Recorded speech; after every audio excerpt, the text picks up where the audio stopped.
Hello folks, I'm Alex, this is Alex Unabridged, and today I've got my thoughts on a couple of YA science fiction novels, The White Mountains by John Christopher and The Fifth Wave by Rick Yancey.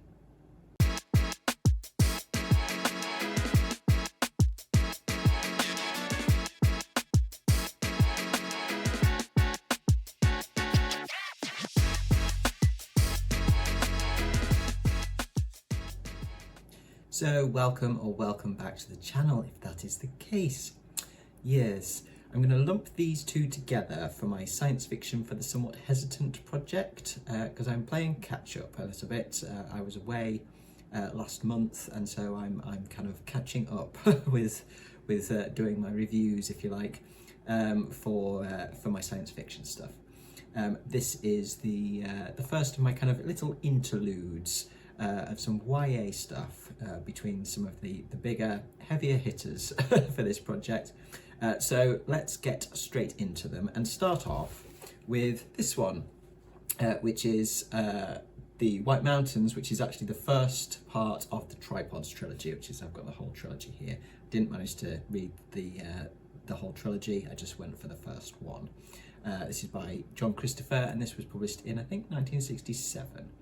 And this follows Will, who is a young lad, I think sort of early teenage sort of years, and he lives in a society where the tripods, these huge alien machines, creature things, basically have control over the entire adult population. When you come of age, you are capped with this metal cap that the tripods affix to the top of your head, and from then on you are under their control essentially. And human society, this is set, on Earth, but human society is it's gone backwards in terms of what life is like. And Will is kind of coming up to the time when he is due to be capped, but he meets a man, a vagrant, or somebody posing as a vagrant. Vagrants are people who have been capped, but something's gone wrong with the capping and they've gone slightly mad, and they just kind of wander around. And he meets this supposed vagrant who is actually a rebel from far afield over the channel. This starts off in England, and this vagrant, Ozymandias, tells Will that there is somewhere where men can live in freedom, essentially, that they can avoid the capping, and gives Will a map and instructions to head south over the channel and through France, basically, to find the White Mountains where this free society lives. And so Will embarks on this journey. So that's kind of your basic premise of it. Whilst he's also trying to obviously avoid the tripods that are roaming around as he goes. So what did I think of this one then? This one for me showed its age. It feels old to me.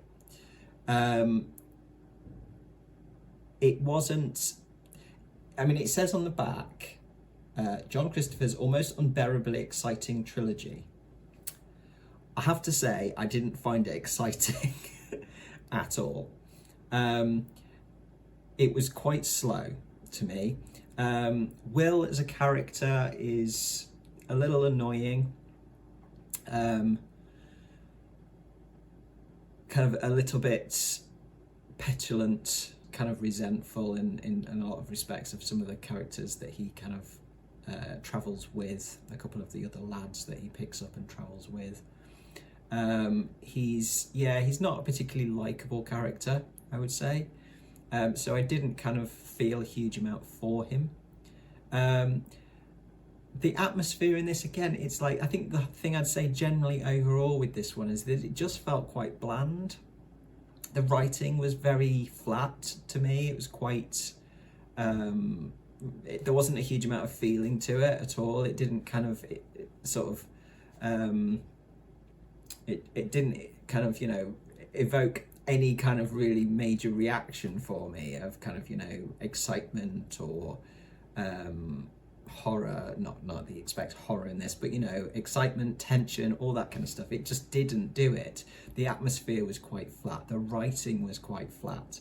The plot wasn't bad to start with. I didn't mind it. It was quite intriguing in terms of the world setup and things like that, and you know, kind of the idea of Will having to go on this quest. I like a good quest. And a quest certainly where you're the outsider and you've got to make your way through, you know, potentially perilous lands where, you know, you could be spotted, you've got to avoid people, all that kind of stuff. You've got to survive, essentially. It's a tale of survival.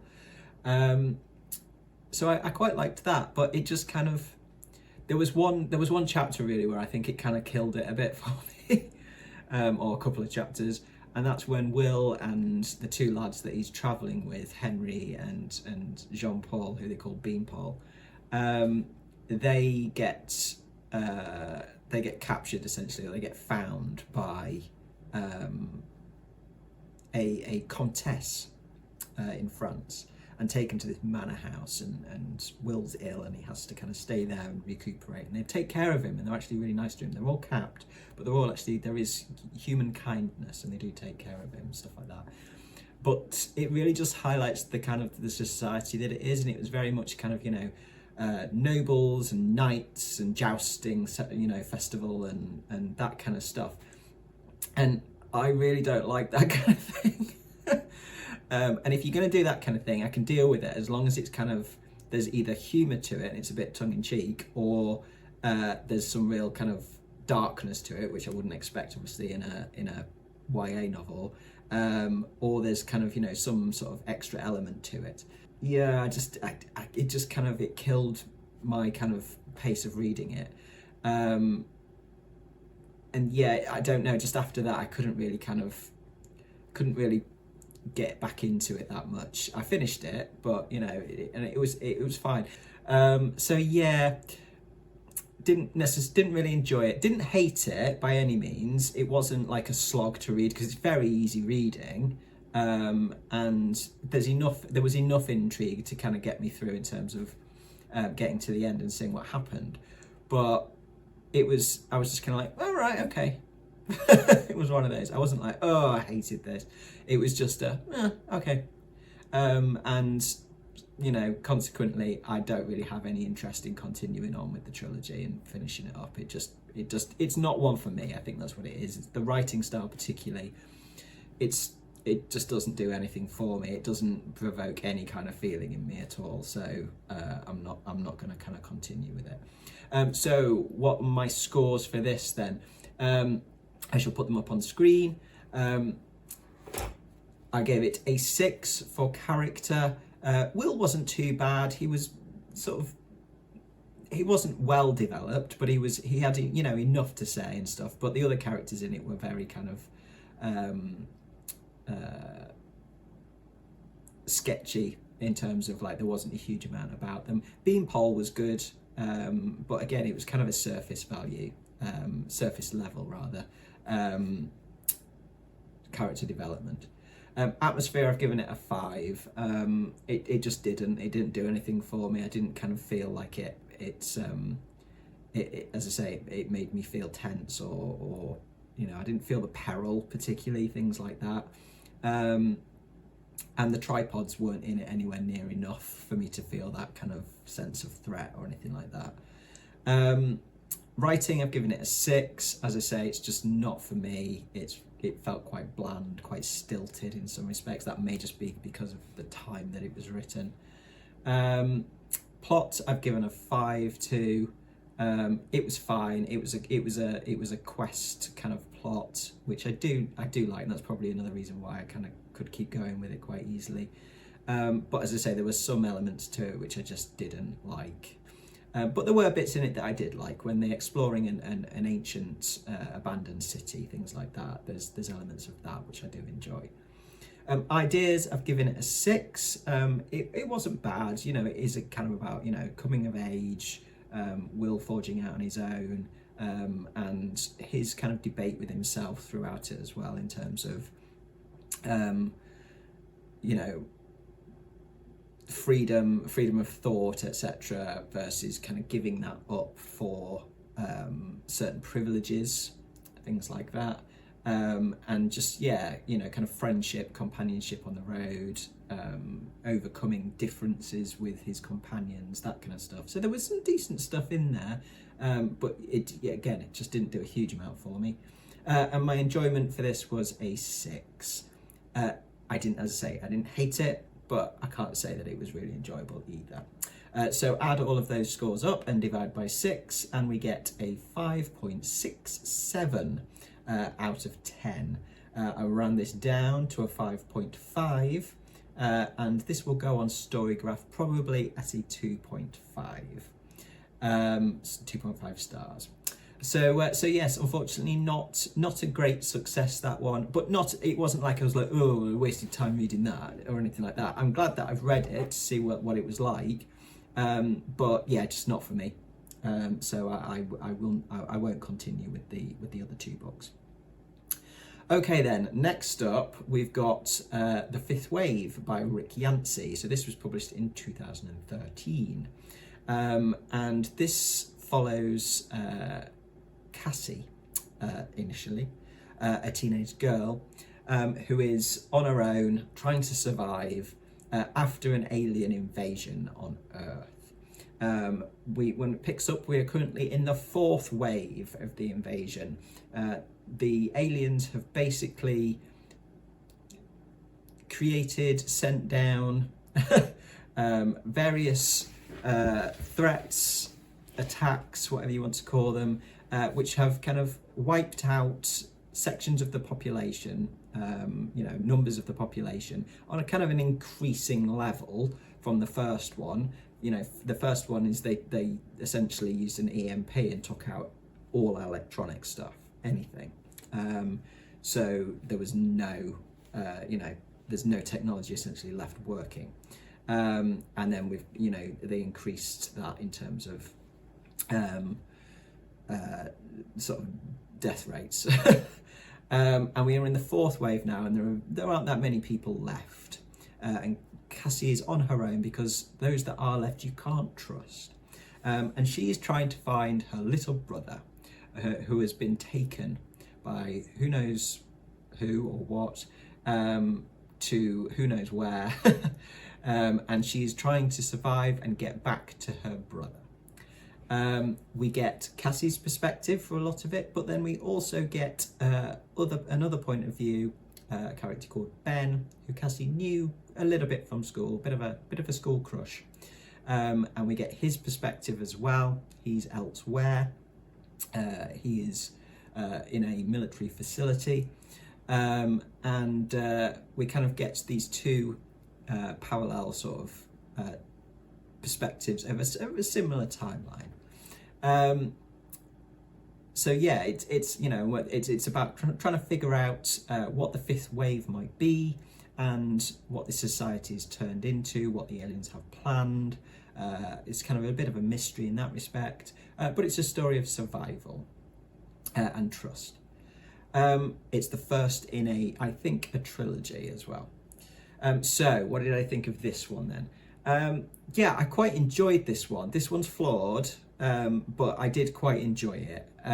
It was quite fast-paced and quite exciting in parts. The characters, again, they suffer in the same way that the Tripod trilogy, the White Mountains, does, in the fact that they're quite surface level. There seems to be a little bit more of an attempt to try and make them feel a bit more developed, but really when you look at them, they're not. They don't always act believably. I think that's my main gripe with them. Like Cassie, in terms of this whole issue with trust and trusting people, it's a kind of a bit of a swing thing for her. She swings backwards and forwards a bit and not entirely believably. She's also quite irritating just in terms of she's meant to be kind of this, disillusioned, distrustful, scared teenager.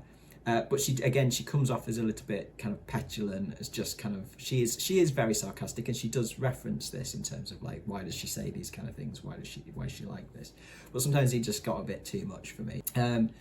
But the other there are plenty of interesting enough characters in there. There are likable characters in there, and some of the villainous characters are they're fun. I was going to say, I think the characters, despite the fact they're not particularly well developed, they are fun characters. They're either, even if they're archetypes, they were, sort of easy enough to like or to hate or what have you.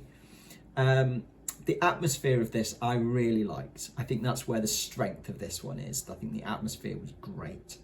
It does give you this sense of this kind of quite desolate world, this very threatening world where you don't know who to trust, you don't know where to turn, and you are very much on your own.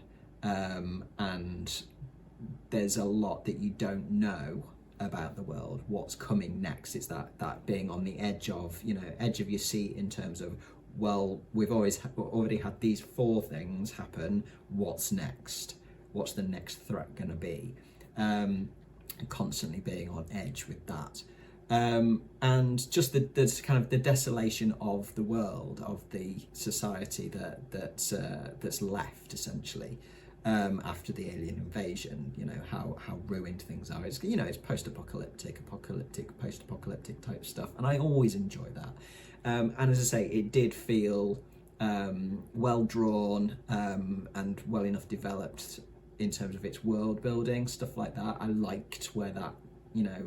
Where Yancey went with that. So yeah, that was a bit that was an element of it that I did really enjoy.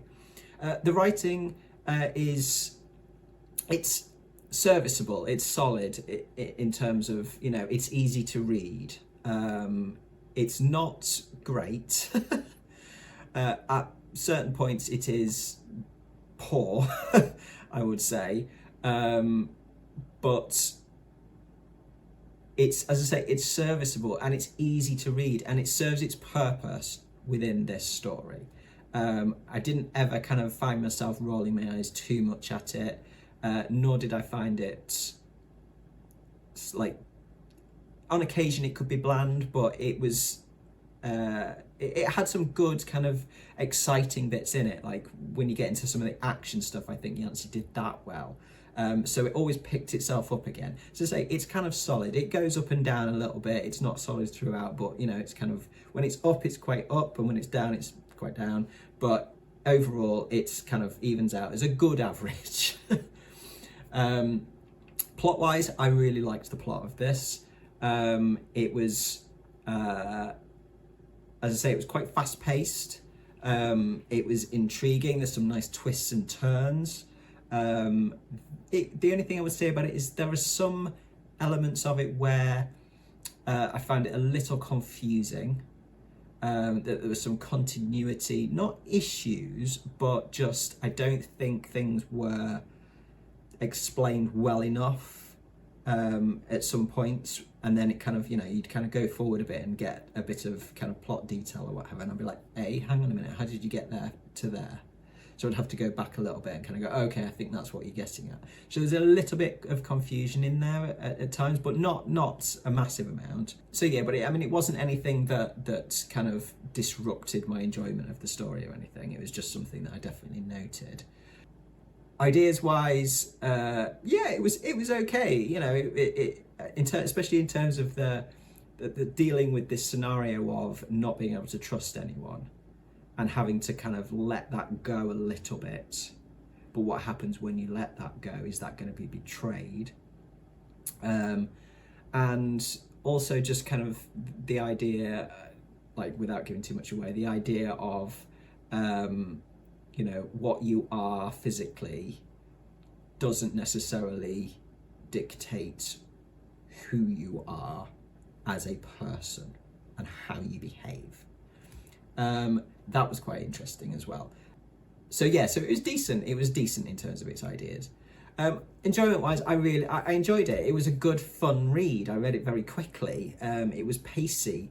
As I say, it wasn't amazing. It wasn't, you know, because I know it got a lot of hype when it came out. But I don't think it was like necessarily deserving of that hype.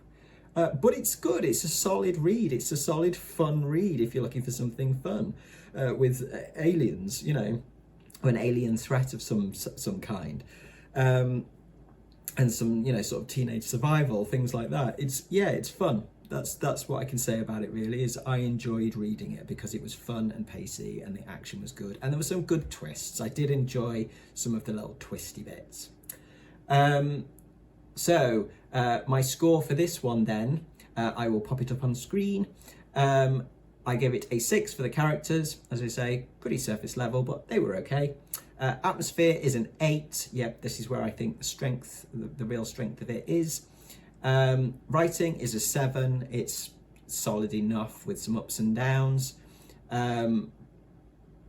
The plot is an 8 as well. I did enjoy the plot, despite the there's a couple of confusing elements to it.